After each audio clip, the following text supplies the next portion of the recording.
listen, it's an anti-gun crowd, but they've hit so many brick walls when coming after your guns. They're going after everything else that like your ammunition, real problem. They're going after that. They're trying to drive expenses and regulatory oppression to the extent that you're in federal violation and don't even know it in your home. Suppressors. I mean, those of you that have suppressors, if you have a suppressor, raise your hand. But you know, the gun still makes a lot of noise. Like it's still the report of a gunshot. It's not like Hollywood. You know, dude's firing like 50 calibers, man. You know,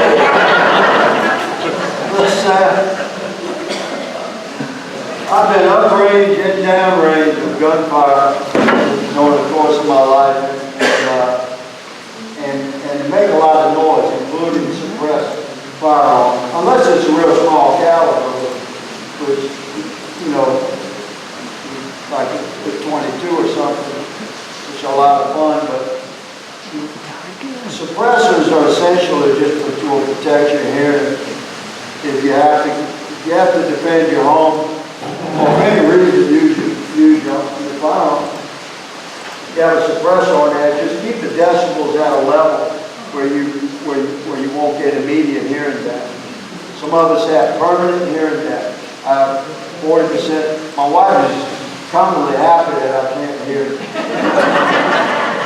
very well, but you know, you just have permanent damage. So we should be, in the next couple of years, suppressors should be really deregulated by, certainly out of the hands of ATF. We're pushing back hard on the kind of federal law enforcement overreach that we've been subject to, some of it real bad. I'm the chairman of the Federal Law Enforcement Subcommittee on the Oversight Committee. It's a new subcommittee that I asked my colleagues to form based upon the federal law enforcement oppression that you've seen weaponized. When a government is weaponized against the people, the hardest edge of that weaponization is the actual federal law enforcement. You had a citizen assassinated in his foyer. You had Little Rock citizen assassinated in his foyer over an allegations of paperwork violations, over selling like it was a big armament. So 155 rifles over the course of like 8 years, 10 years. It's a hobby. It's a hobby. That's like going to gun shows on the weekend and selling guns. Man followed every law as far as they knew. And ATF hit his house so hard, they covered his ring doorbell, they cut the power to his house. So it's 0 dark 30 at your house. You got noise going on. What's going on? This man lived in a pretty nice neighborhood. Wasn't accustomed to, you know, like bad gunfights in the street between, you know, a bunch of Buicks and a bunch of Cadillacs or something. This guy lived in a nice neighborhood, and his power goes off. Things, strange noises, banging on the door. So how are you going to answer your door? Exactly. The man's was going to be on, killed him in his foyer. That's the kind of thing. That's the kind of thing we're going to push very, very hard against, good sir. And so suppressors are part of the oppression that we have suffered. And we're most certainly going to fix that.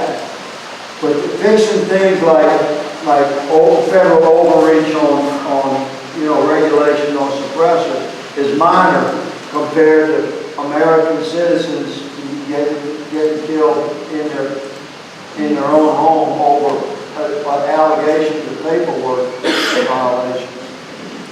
So, good question. Yes, sir. speaking of the ATF, I'm of the opinion that that should be a convenience store and not a government agency, like alcohol, tobacco, and firearms. That should be the name of a convenience store, not a government agency. I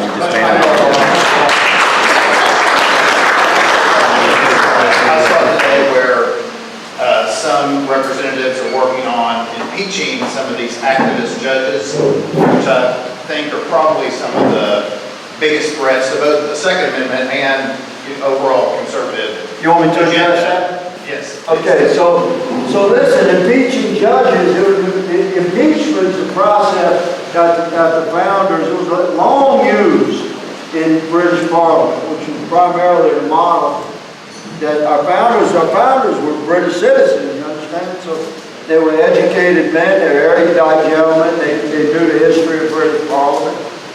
And so England had, 500 years of practice of impeachment, and as like a mechanism where Parliament, in our case Congress, where we the people, in our case in the American experiment, to have a check on a rogue executive. So impeachment was designed to have an immediate and accessible response to outrageous behavior from the executive. And in our branch of government, that would include the judiciary as an equal and separate branch of government. And the very first impeachments we had in America was with judges. We have stepped away from that culturally regarding the impeachment of judges. And I would argue that it was probably the right thing to do, that we backed away from that, because our judges for so long, for so many generations, were very squared away. But things have changed. So, in other words, we are responding not because we oppose the ideological perspective of our judges. If we respond with impeachment, which we're going to, we're responding not because we oppose the ideological perspective of any particular judge. We're responding with impeachment because that judge has abused his authority to force his ideological perspective upon the citizenry. And he's not an elected official. He's a federal judge who's appointed for life. That's right. So this guy's not subject to election. Whereas Bruce and our term is limited to 2 years. We have to stand before the people every 2 years. But ultimately, this was just the power the founders gave us for elected officials to remove them as by election. We don't have that option with judges. So more judges should be impeached when they're egregiously out of line. And you're seeing that with what we come to call activist judges. We were just talking last week about impeaching a judge. I think we ought to pick one and make an example of that boy.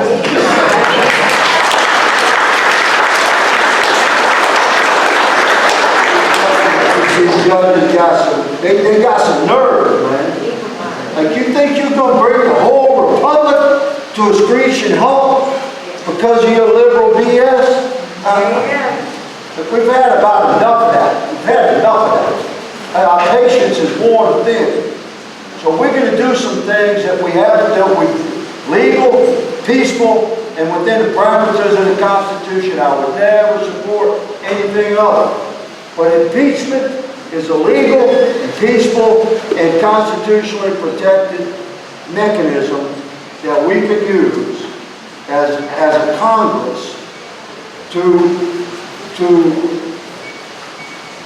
remove a judge that has abused his position. That's right. Men like Bruce and I are going to lead that effort. That's good.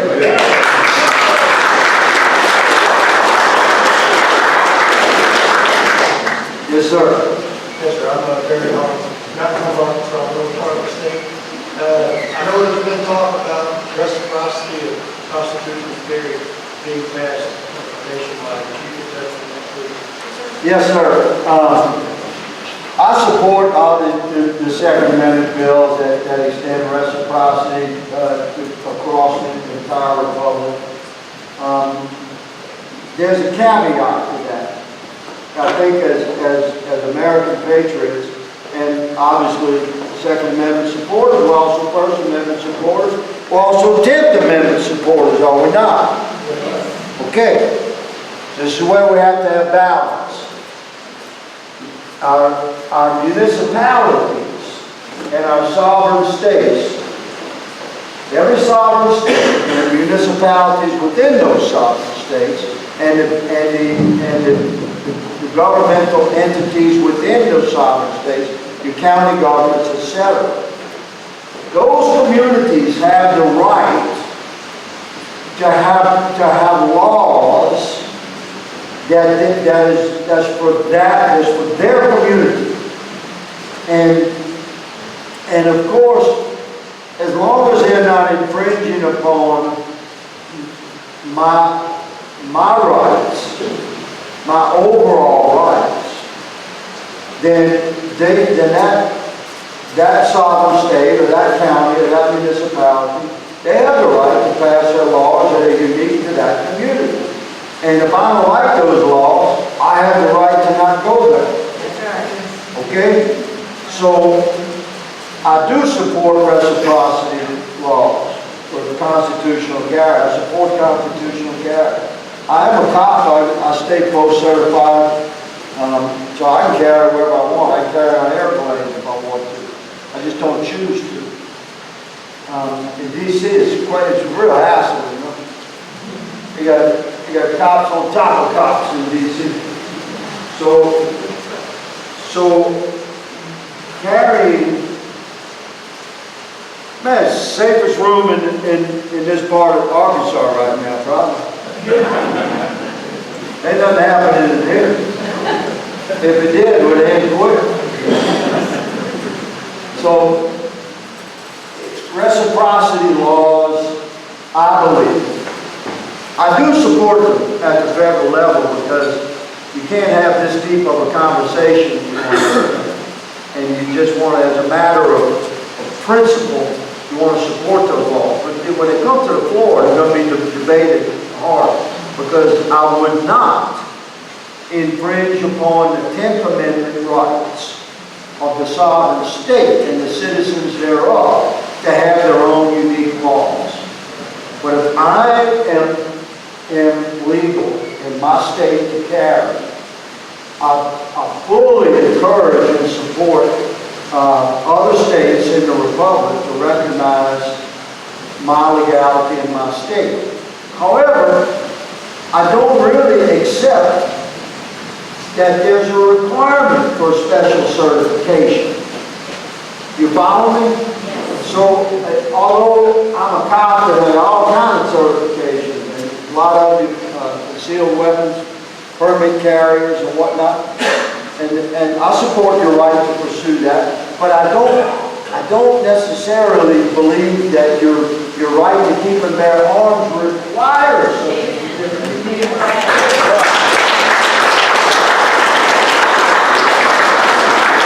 That's my certificate right there. That's it right there.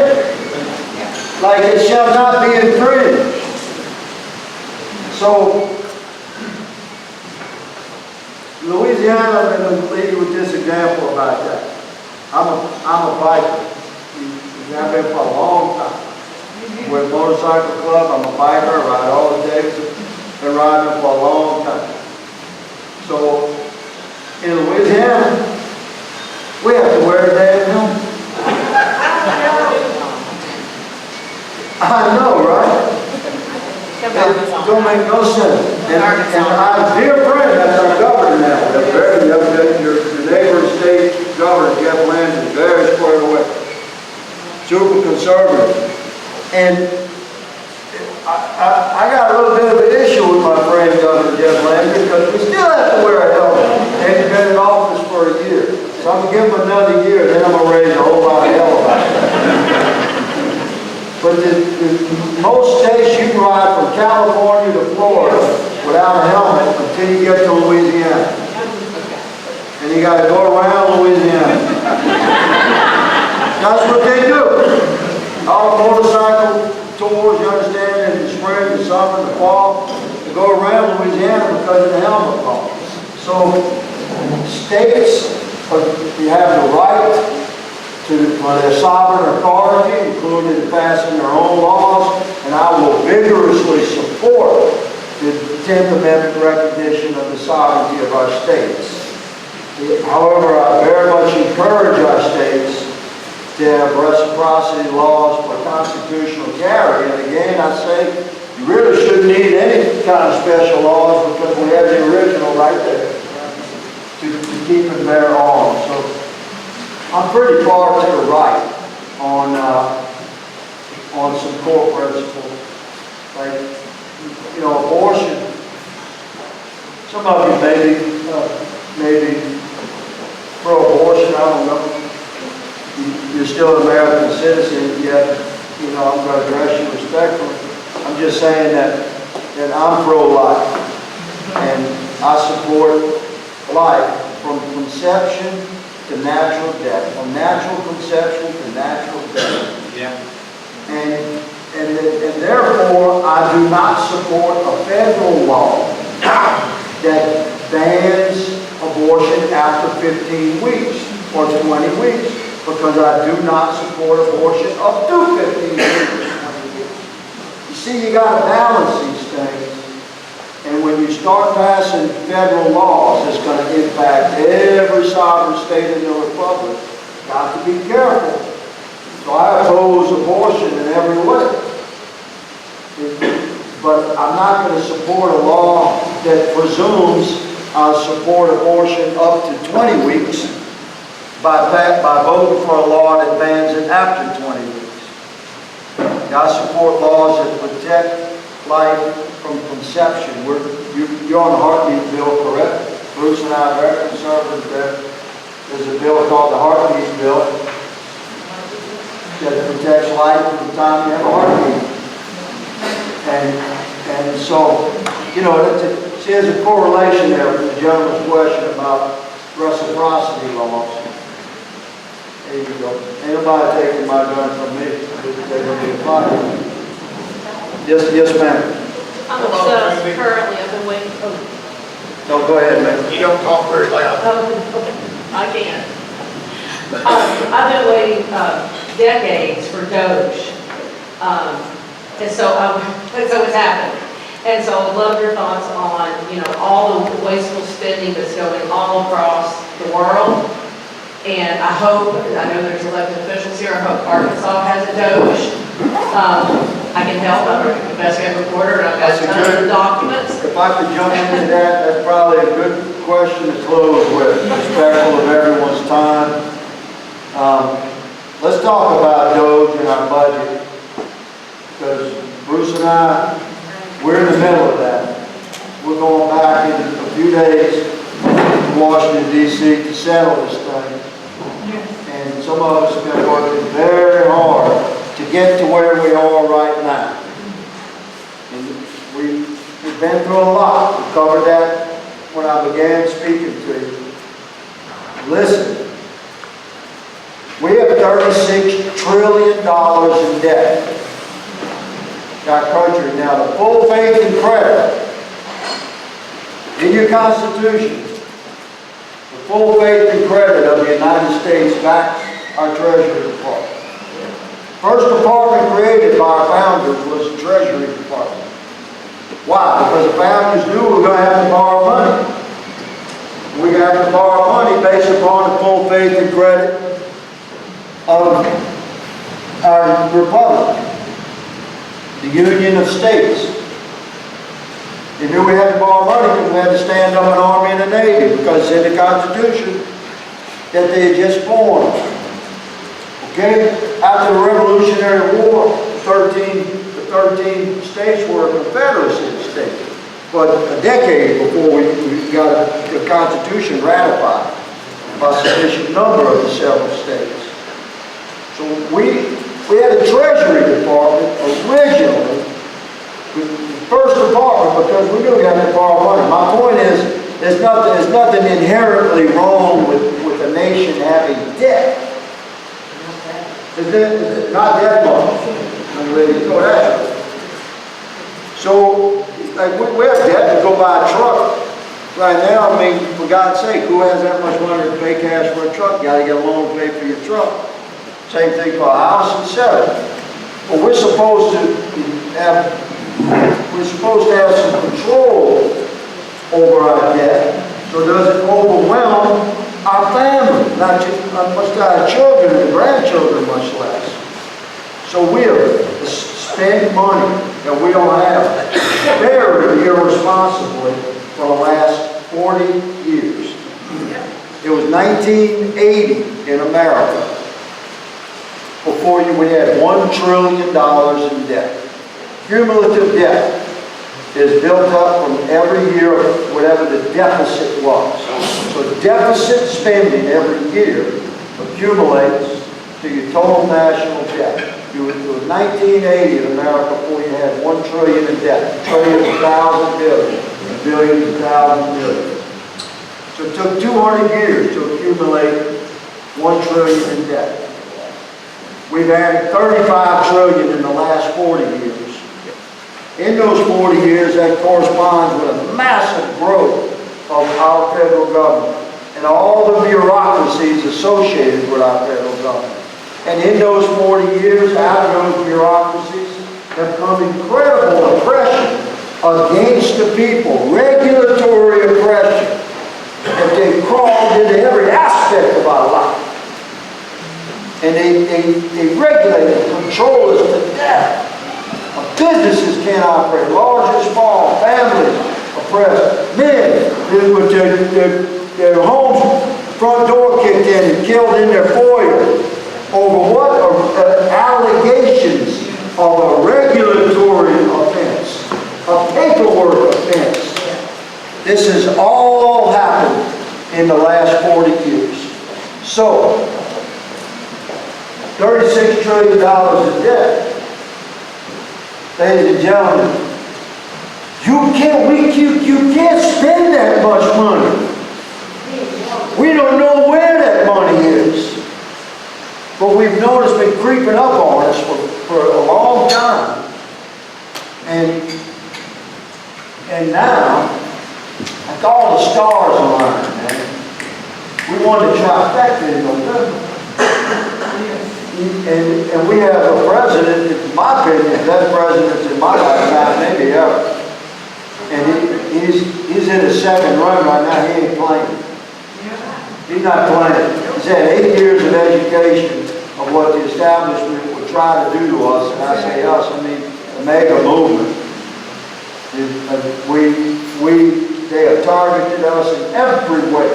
And yet we've won. And now they're in place and they're digging through the books and it's freaking out the establishment. Freaking them out. Because they know we're finding their dirty money. And we're going to expose it. We're going to hold them accountable. We're going to put some people in jail. And we're going to return this money to the state.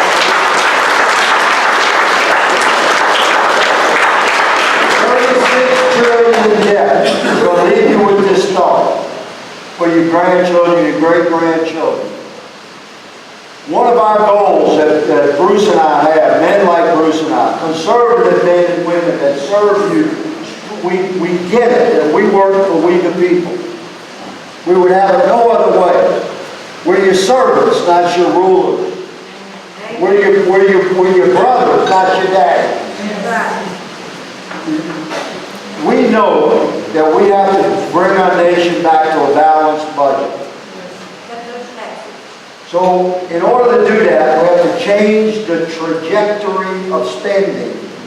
Because you'll never tax your way out of this debt.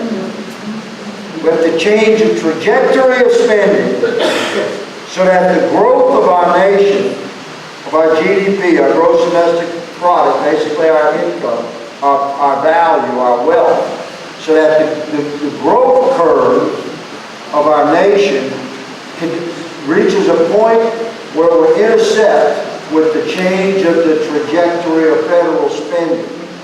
And you've hit a balanced budget, and then you're okay. You're on your way to financial stability for forever and ever, and amen. But just to put this in perspective, if Congressman Westerman and I, a handful of others, were able to balance the budget in your Congress and run a $1 billion surplus, it would require 36,000 years to address a $36 trillion debt. Because a trillion, ladies and gentlemen, is 1,000 billion. And a billion is 1,000 million. So if we were to balance the budget and run a $1 billion surplus, all these guys with the little tractor in the background and the sleeves rolled up, going to work for you, they'd throw a party for themselves. Yeah, look at me. Look what I've done. We balanced the budget. Yeah, talk to me in 36,000 years, man. When we fix this thing. So you got to grow your way. We got to light our economy on fire. We have to have 3.5, 3.75, 4% GDP growth. We have to change the trajectory of spending. And that's the bill that we have battled for to get to where we are, that Bruce and I are going to go fight for in 2 weeks. And you're going to see there's going to be some fights. Yeah. There's going to be some fights. But we're going to push this thing through. Watch. You know how I know? You know how I know we're going to win? Because the Lord has anointed this nation. Because this flag, because it means so much to us. Because we all represent thread within that flag. It waves in glory above us. It is us. It's us. It's our family. It's our ancestral forefathers and foremothers. It's a generation of Americans yet unborn. And we're in the middle of this fight, but God is with us. That's how we know we win. That's how we know we conquer the darkness that we face. Ladies and gentlemen,